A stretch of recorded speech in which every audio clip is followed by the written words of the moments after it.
గత 13 తారీఖు నాడు 13 నవంబర్ 2024 రోజు ఈ సిట్యుయేషన్ ఎప్పుడు స్టార్ట్ అయిందంటే 13 నవంబర్ 24లో రోజు నాడు నన్ను హౌస్ అరెస్ట్ చేసి ఎప్పుడైతే హైడ్రా ఫోర్సబుల్లీ నా భూమిలోకి ఎంటర్ అయిందో అప్పటి నుండి ఈ గొడవ అనేది ఎగ్జాజరేట్ హనుమంతరావు చేయించినాడు. హనుమంతరావు చేయించినాడు. దానికి ఎన్నో స్టెప్స్ తర్వాత మేము ఓఎస్ వేసినాము. జనవరిలో సివిల్ సూట్ వేసినాము. వాట్ ఎవర్ ఇట్ ఈస్ ఆ పెండింగ్ ఉండింది. దానిపైన సీఎం వెళ్తే సీఎంఏలో కంటెంప్ట్ నోటీసు ఇవ్వడం జరిగింది. స్టేటస్‌గో ఇవ్వడం జరిగింది. మన high court, honourable high court division bench status quo ఇస్తే స్టేటస్‌కోని ఉల్లంఘించి 12 జూన్ 25 నాడు స్టేటస్‌కో ఇవ్వడం జరిగింది. ఆ టైంకి దానికంటే ముందు ఆల్రెడీ ల్యాండ్ ప్లేన్ ఉండింది. సో ఆ స్టేటస్‌కో ఇచ్చినా గానీ గవర్నమెంటు దాన్ని బేఖతారు చేసి తవ్వడము, డెవలప్ చేయడం స్టార్ట్ చేసింది. అయితే ఆ స్టేటస్‌కో అప్పుడు ఏం చేసినారంటే గవర్నమెంట్ పక్కకు మా ఇల్లు ఇండియన్ కాకుండా స్టెప్స్ తీసుకుంటాం కానీ కోర్టు నుండి పర్మిషన్ అడిగినారు. స్టేటస్‌కోని వెకేట్ పిటిషన్ వేయకుండా కానీ మోడిఫికేషన్ అడిగితే మేము కూడా సైలెంట్‌గా ఉన్నాం. ఎందుకంటే పక్క ఇండ్లకి ఇండియన్ కాకుండా చేయాలనుకుంటే మేమెవరం?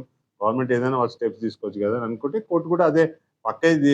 వాళ్ళు ఇంకొకటి మాట ఏమి ఇచ్చినారంటే అప్పలెంట్ రైట్స్ ఏవైతే సీఎంఏలో నేను నా ఆ ల్యాండ్ రైట్స్ ఉన్నాయో నాకు ఎఫెక్ట్ కాకుండా ఆ సీఎంఏ నా ల్యాండ్ని ఎఫెక్ట్ కాకుండా మేము పక్కింట్లేదే మేము ఇండిపెండెంట్ కాకుండా చూసుకుంటాం అంటే కోర్టు అదే అండర్టేకింగ్ నోట్ చేసి కోర్టు కూడా ఆర్డర్ కూడా ఇచ్చింది.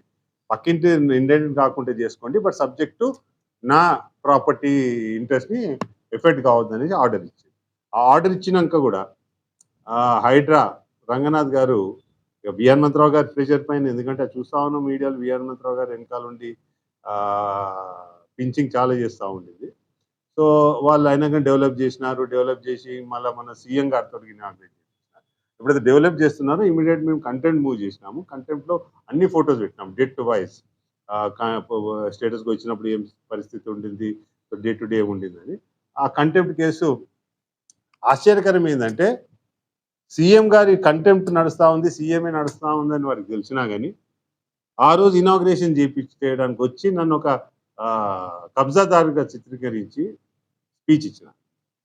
దాన్ని కూడా మేము మొత్తము హైకోర్టులో సబ్మిట్ చేయడం జరిగింది.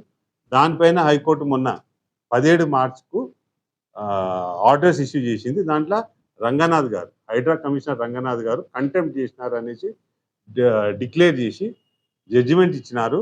ఎస్ ఆయన కంటెంప్ట్ చేసినాడు. కంటెంప్ట్ చేసినారు కనుక ల్యాండ్ని పర్జింగ్ చేయాలి. మొత్తం యాజ్ ఇట్ ఈస్ ఎప్పుడైతే స్టేటస్కో 12 తారీఖు నాడు ఇచ్చినామో దానికి వాపస్ తీసుకురావాలి. ఉన్న వారి అన్ని తీసేసేయాలి. ప్లేస్ ఎక్కడ కూడా హైడ్రా అన్న వాళ్ళు కనపడకూడదు. ఏవో స్ట్రక్చర్స్ ఏవైతే మీ ఫొటోస్ అన్ని పెట్టినాం స్ట్రక్చర్స్ ఏవైతే వాళ్ళు పని చేసినారో స్టేటస్కో తర్వాత మొత్తం కూడా తీసేసి యాజ్ ఇట్ ఈస్ ఆ స్టేజ్కి తీసుకురావాలనేసి మనం ఆర్డర్స్ ఇవ్వడం జరిగింది. ఇచ్చేసి నెల రోజు టైం ఇచ్చినారు. నెల రోజు టైం ఇచ్చేసి 27 తారీఖు నాడు కంప్లైంట్స్ రిపోర్ట్ ఇవ్వమని చెప్పినారు. సో వాళ్ళు చేస్తారేమో ఎదురు చూస్తుంటే ఈ లోపల వాళ్ళు ఏం చేసినారంటే దాంట్లో చిన్న మాడిఫికేషన్ కోసం మేము ఒక ఐఏ మూవ్ చేసినాం. ఇది కంటెంప్ట్ కేసులో ఈ లోపల సీఎంఏ పెండింగ్ ఉండింది. సో కోర్టుకి అని చెప్పినాం కంటెంప్ట్ కేసు డిసైడ్ కానీ సీఎంఏ ఇప్పుడే తీసుకోకూడదు అనేసి ఆ పెండింగ్ ఉండింది. అయితే ఐఏలో కొద్దిగా మేము చిన్న మాడిఫికేషన్ కోసం ఒక ఐఏ మూవ్ చేసినాం. ఐఏ మొన్న 22 తారీఖు నాడు వచ్చింది. మొన్న ఏప్రిల్ 22. ఆ 22 తారీఖు నాడు కూడా వీళ్ళు హైడ్రా అపియర్ అయ్యి సుప్రీంకోర్టు వెళ్ళినట్టు కూడా మాకు చెప్పలేదు. మాకు తెలియదు. ఆ రోజు కూడా కోర్టుకు అండర్టేకింగ్ ఇచ్చినారు. మేము అన్ని తీసేస్తాం, మోడిఫికేషన్ మేము అవసరం లేదు, మేము మీరు ఆర్డర్లో ఇచ్చినట్టు మొత్తం అన్ని తీసేస్తామని చెప్పి కూడా ఒక వాళ్ళ కౌన్సిల్ చెప్తే అది కూడా జడ్జిమెంట్లో హైకోర్టు నోట్ డౌన్ చేసి తెలిసాక నేను ఆ సోమవారం నాడు ఆశ్చర్యకరంగా మాకు తెలిసింది వాళ్ళు సుప్రీంకోర్టు వాళ్ళ అడ్వకేట్ చెప్పారు. సుప్రీంకోర్టు మేము వెళ్ళినాము ఆర్డర్స్ వచ్చినట్టే. అప్పుడు తెలవంగానే ఆన్లైన్లో చెక్ చేస్తే ఆశ్చర్యపోయాం. ఎక్స్పర్ట్ వెళ్ళినారు, మాకు నోటీస్ కూడా ఇవ్వలేదు. దానికి సుప్రీంకోర్టు ఆర్డర్స్ ఇచ్చినది హైకోర్టు చెప్పింది కరెక్ట్ కనుక హైకోర్టు ఆర్డర్సే ఇంప్లిమెంట్ చేయాలి. దానికోసం వారికి మనం 3 నెలల మన హైడ్రాని అడిగింది ఒక 3 వారాల టైం కావాలి మాకు హైకోర్టు ఆర్డర్స్ పాటించడానికంటే సరే అని చెప్పేసి వారికి 3 వారాల టైం ఇచ్చి 4వ వారానికి వారికి రిపోర్ట్ చేయడానికి టైం ఇచ్చింది. ఈ లోపల వారు నన్ను ఒకటేమో అడిగినారంటే ఏమైనా ఎమర్జెన్సీ ఉంటే ఏమైనా ఏదైనా ఫెన్సింగ్ మేము ఒకటి కట్టిన ఫెన్సింగ్ ఏం లేదు, కంపౌండ్ వాళ్ళే ఉంది, అది తీసేసారు. సో ఫెన్సింగ్ అంటే సరే ఫెన్సింగ్ ఏదైనా ఇన్ఎవిటబుల్గా అవసరం పడితే దానికి పక్కా రీజన్ చెప్పేసి ఇవ్వాలని నేను ఆర్డర్స్ ఇచ్చినాను. అగర్ అవసరం పడితే అది మేము కరెక్టా రాంగ్ అనేది చూస్తాము, అఫిడవిట్ ఇవ్వాలని చెప్పినారు. సరే మొత్తం తీయాలి, ఇంకా తీయలేదు, వాళ్ళు పేరు ఒకటే తీసినారు.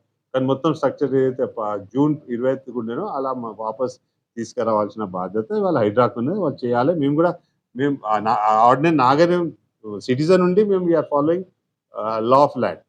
అలాంటిది నిన్న పాటించాల్సిన బాధ్యత గవర్నమెంట్ ఉండి వాళ్ళే సుప్రీంకోర్టు పోతే సుప్రీంకోర్టు కూడా అక్షింతలు ఇచ్చి చెంపపెట్టు లాంటి ఆర్డర్స్ ఇచ్చింది బుద్ధి రావాలని స్టేట్ గవర్నమెంట్కి.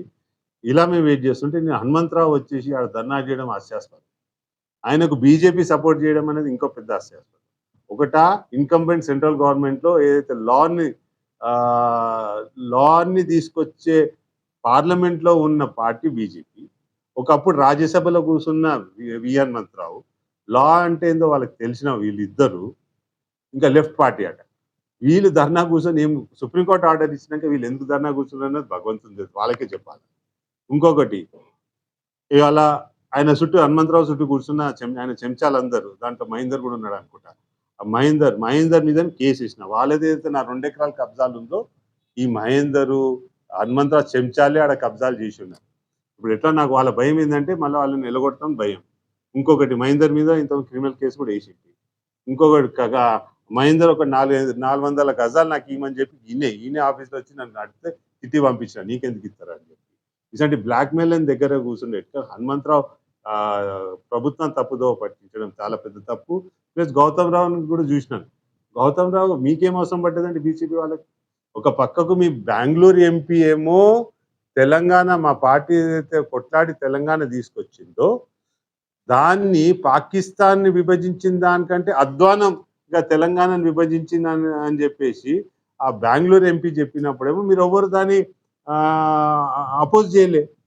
అప్పుడు ఈ పార్టీలు ఎటువైనా దన్నాలు గిన్నాలు చేసేసి దాన్ని మీ అపోజింగ్ అనేది ఒకటి చూపెట్టడానికి అది చాతన కాలే మీ బీజేపీకి.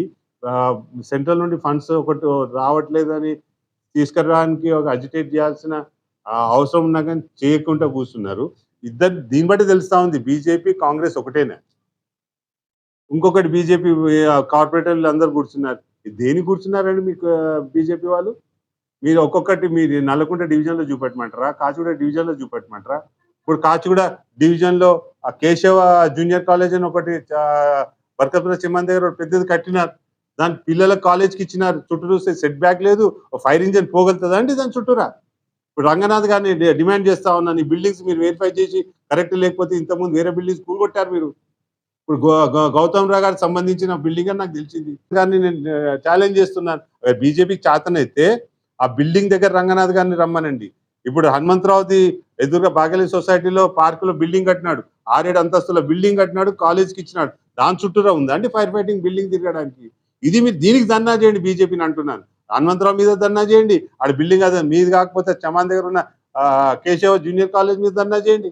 ఈ దందాలని మీరు చేసుకుంటూ ఇవాళ సుప్రీంకోర్టు ఆర్డర్ ఇస్తే ఆనర్ చేయడానికి మేము కూర్చొని మేమైతే స్ట్రిక్ట్గా లా ఆఫ్ ల్యాండ్ని మేము ఫాలో అవుతా ఉంటే మీరు దేనికి ధర్నా చేశారండి?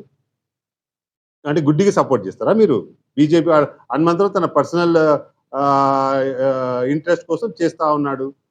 పర్సనల్ ఇంట్రెస్ట్ కాదు కదా ముఖ్యం, మీకు ప్రజా ప్రయోజనం ముఖ్యం కదా. బీజేపీ వాళ్ళకి చెప్తున్నాను ఈరోజు బాగంబర్పల్లి వెల్ఫేర్ సొసైటీలో గవర్నమెంట్ వాళ్ళకి సొసైటీకి ఇస్తూ 40% ఓపెన్ పెట్టమని పెట్టలే. ఇప్పుడు దానికి ధర్నా చేయండి, దాంట్లో ఓపెన్ స్పేస్ తీయమని చెప్పి హైడ్రాని అడగండి. మీకు ఈ పాయింట్స్ చెప్తా ఉన్నాను. ఇప్పుడు దీనికి పెట్టిన 8 కోట్లు ప్రజాధనాన్ని వేస్ట్ చేసినారు. ఇప్పుడు 8 కోట్లు ఆడ మోయించేరుకు పెట్టుంటే ఆడ పెద్ద బతుకమ్మకుంటే తయారయ్యేది కదా. ఇప్పుడు బతుకమ్మకుంటా అని చెప్పి హనుమంతరావు చెప్తా ఉన్నాడు. మన ప్రభుత్వం ఉన్నప్పుడు ప్రతి గల్లీలో ఇప్పుడు ఆనంద్ గౌడ్ కూడా కనిపించినాడు. అంబర్పేటలో ప్రతి గల్లీలో కూడా ట్యాంకులు కట్టి బతుకమ్మలు వేసేవాళ్ళం. ట్యాంకులు కట్టి బతుకమ్మలు వేసినందుకు మొత్తం ఆ రోడ్లనని ఆ అంబర్పేట మొత్తం బతుకమ్మకుంట కింద కన్వర్ట్ చేస్తే అయిపోద్ది కదా. అంటే నీ ప్రాపర్టీ ఉంటే ఒకటి, వేరే ప్రాపర్టీ ఉంటే ఒకటా? శాడిజం కాదు గవర్నెన్స్ చేయాల్సింది. ప్రజాప్రతినిధి అయితే ప్రజలకు న్యాయం చేయాల్సిన బాధ్యత ప్రతి ఒక్క ప్రజాప్రతినిధికి ఉంటుంది, ప్రజా రిప్రజెంటేటివ్ ఉంటుంది. మీరేదో హనుమంతరావు చెప్పింటే మీరేంటంటే రావడం? మీకు ఏం తెలుసని ఈ ల్యాండ్ స్టోరీ గురించి? జ్యుడిషియరీలో ఉంది. అక్కడ మీకు అంతవరకు ఇంట్రెస్ట్ ఉంటే మీరు పోయి ఇంప్లీడ్ కండి, కేసులో ఇంప్లీడ్ కండి. ఆ కంటెంప్ట్ మీరు కూడా వస్తారు కదా. ఆ కంటెంప్ట్లో ఇంకోటి మర్చిపోతున్నారు హనుమంతరావు అండ్ మిగతా టీం.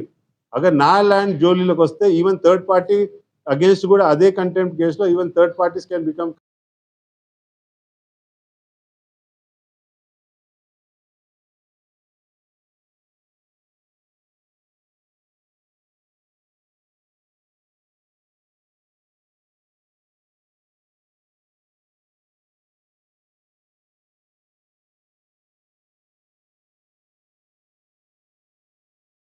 అందరైనా కానీ చెంచాలను సపోర్ట్ చేస్తున్నారు మాత్రం నేను చెప్తాను.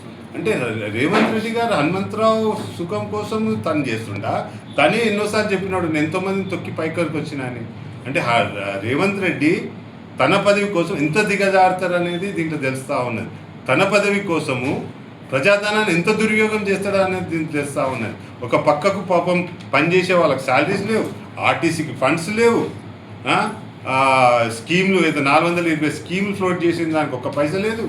దీనికంటే పెట్టినాడండి, అది కూడా నా నోటిఫికేషన్ లేదు, నా దానికి ఏది లేదు. మీరు ఏ అధికారంతో మీరు 8 కోట్లు శాంక్షన్ చేసినారండి దీనికి? అప్పుడు కోర్టులో స్టేటస్ కో ఉండేది. 17 ఫిబ్రవరికి నాకు సిఆర్పిలో హైకోర్టు స్టేటస్ కో ఇచ్చినాక వీళ్ళు అడ్మినిస్ట్రేషన్ శాంక్షన్ తీసుకున్నారు. అదే మెన్షన్ ఉల్టా కోర్టు కూడా సబ్మిట్ చేసినారు. అంటే రేవంత్ రెడ్డి దీంతో అబ్జర్వ్ మీరు ప్రజలు కూడా ఆలోచించారు. రేవంత్ రెడ్డి పైసల కోసం ఎంతకైనా దిగజారుతాడు. ఆయన హనుమంతరావు నుండి అపోజిషన్ ఆయనకు లేకుండా, హనుమంతరావు నవ్వే ఆయనకు పరమాది అన్నట్టు రేవంత్ రెడ్డి ఇవాళ దానికి ఇమీడియట్ శాంక్షన్ చేయించినాడు. ఇంత దిగజారి మనిషి ప్రజాపాలన ఎక్కడ చేస్తాడండి? ప్రజాపాలన పెద్ద మాటలు మాట్లాడతాడు, ఆయన ప్రజాపాలన ఎక్కడ చేస్తాడు? ఆయనకు లా ఆఫ్ ల్యాండే తెలియదు. ఏమంటే నోటు తెలిసి కేసీఆర్ గారిని వాళ్ళ ఫ్యామిలీని తిట్టుడు ఒక్కటే తప్పించి ప్రజాపాలన తెలియదు. ఇది ఒక చిన్న ఎగ్జాంపుల్. 8 కోట్ల రూపాయలు నీలాలేసి నేను డిమాండ్ చేస్తా ఉన్నాను, కాగు హెచ్చరిస్తున్నాను. మీరు ఇది పర్సనల్ ఫైనాన్షియల్ రికార్డ్ కింద పెట్టండి, రంగనాథన్ పైన పర్సనల్ రికార్డ్ పెట్టండి. మీది ఈ ప్రజాధనాన్ని దీనికి అకౌంట్ చేయాల్సిన అవసరమే లేదు. ఎందుకంటే స్టేటస్ కో వచ్చినాక దీనికి అమౌంట్ శాంక్షన్ చేసినారు. దానికి పర్సనల్గా ఎవరైతే రెస్పాన్సిబుల్ ప్రతి ఒక్కరిని పర్సనల్ లయబిలిటీ చేయాలనేసి నేను సెంట్రల్ కాగ్ వాళ్ళని డిమాండ్ చేస్తాను.